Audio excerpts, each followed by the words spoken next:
Hi Gijaz, thank you for coming in today.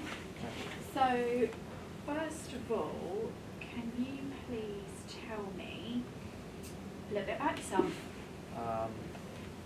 Obviously, ever since I was a kid, I always liked the idea of video editing.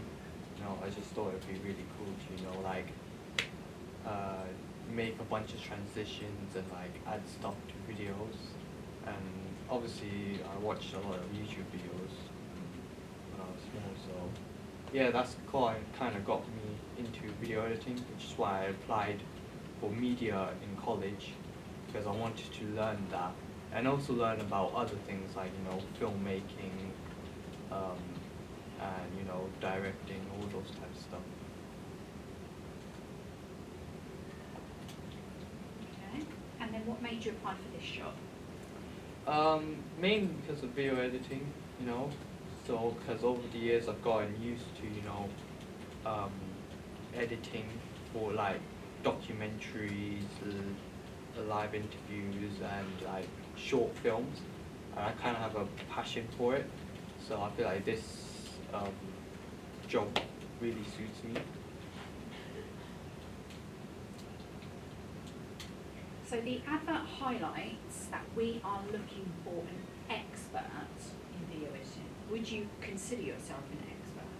Yeah, I consider myself an expert. Like, during my media course, I've learned many things about, Premiere Pro and how, you could use different types of templates to make your videos and transitions even better than using the ones that already have, Premiere Pro.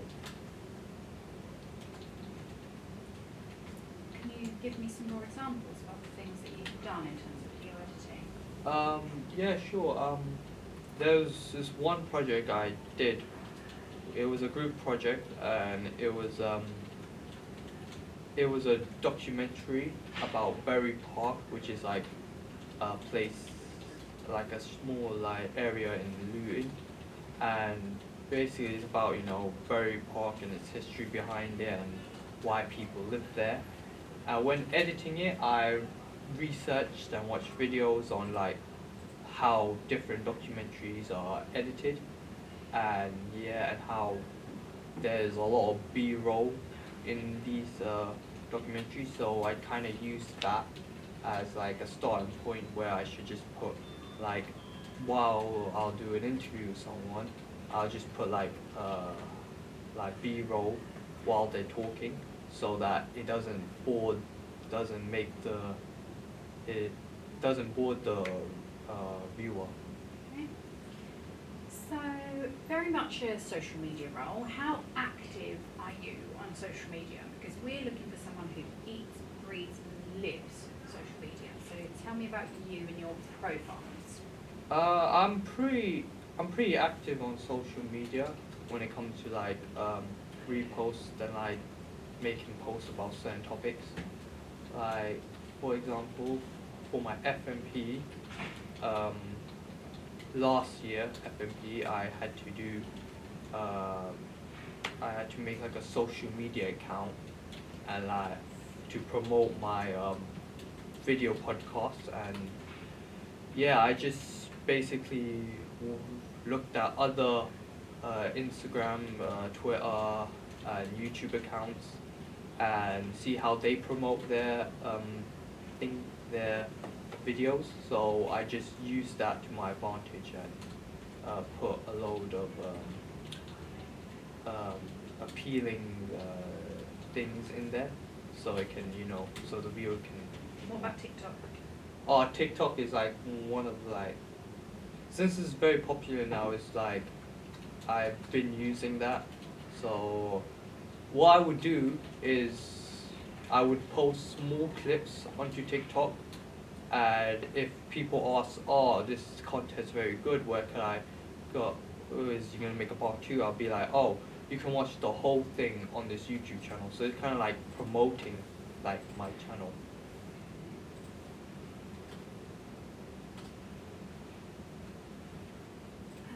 We're looking for someone who can come up with original concepts tell stories on social media. So tell me about some concepts and ideas that you've had to come up with. So there was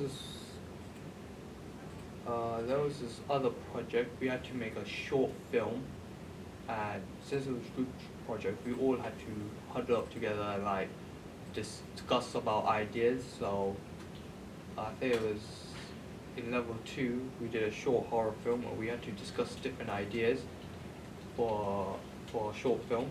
Some of us picked comedy, some picked horror, some picked drama, and then even when we discussed our genre, which was horror, we had to discuss what's the plot gonna be like, how we're gonna do it, is this possible to do this type of genre, and yeah, and we all decided, not just to make. We didn't want to make like something that was easy, like a slasher film. We wanted to make like a psychological horror. So we all just. Is that the only storyline that you've had to come up with? No, there's plenty. There's like, we also did another one. It was again a horror film, but it was a 1 minute short film, and we all discussed like ways we could, and we all agree on slasher, but we all just discuss about how we're gonna make it more creative than just the bland old films. And there was this. I feel like we just started it not long ago. They're making a film based on the auteur, and the auteur we picked was Russ Craven, and his films were basically more horror based, but they use different type of elements like the final girl, the horror, So you've created a lot of horror. Yeah. Yeah. Yeah. In the advert, we ask that you are of the skill level of 3 other editors, and we posted 3 videos. Can you tell me how many views each of those videos had, or any of those videos? Can you remember how many views they had? There were. I can't remember exact, but I remember it being in the millions of views since it was posted by a very popular creator and magician. Yeah. But the one thing I do know is that his social media, the biggest one was Facebook, because that is probably like where he started his career in magician. Like if you look at his like social media, you have Instagram, which had like 6.9 million followers, and then YouTube had like a couple million, and then you got TikTok, and then you got Facebook, which had like 40 something million followers. So you can tell that most of his content is most popular on Facebook. So one of the videos had 30 million, one had 42 million, and one had 500,000. Do you feel, again, it's kind of a bit like the question I asked previously, do you feel your skill set up to a standard that you would receive that many views? Yes, since I know how to make viewers keep watching the video by making it more active, rather than having it like adding more, transitions, more pop-ups, or like have more entertaining things into it. Does that make sense? So they could be more locked into that video instead of being bored and just skip the video. We ask that you are highly proficient in English. What are your written English skills like? My written English skills, they're pretty good. I wouldn't say I'm the greatest at it, since I have some issues with it here and there, but I managed to like improve on it throughout, and I'm starting to. My written English is gone to a point where it's not okay, but it's greatly improved, but there's still a little bit of something I need to work on. Would you say that's your weakest, in terms of this job, that would be your weakest area? Yeah. that'll be. Ijaz, are there any questions that you would like to ask me? Yes. For the softwares like Premiere Pro and all these other editing softwares, do you lot provide it, or do we have to buy it for our own? No, everything that you would need to do your job, we would provide for you. Okay. Yeah, we wouldn't expect you to, well, actually, we would expect you to be using it in your own time, but yes, we would provide it for you if you were hired in the position.